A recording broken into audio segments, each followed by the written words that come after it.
will not move. Confirm command. Command confirmed. Detective, what are you doing? Well, you said they've all been programmed with the 3 laws, so that means we have 1,000 robots that will not try to protect themselves if it violates a direct order from a human. I'm betting one who will.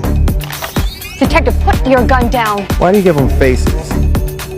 Try to friendly them all up, make them look all human. These robots are not susceptible to intimidation. I guess if you didn't, we wouldn't trust them. These robots are USR property. Not me. These things are just lights and clockwork.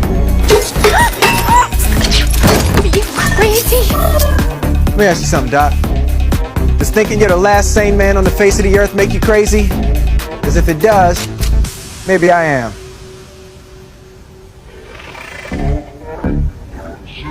Gotcha.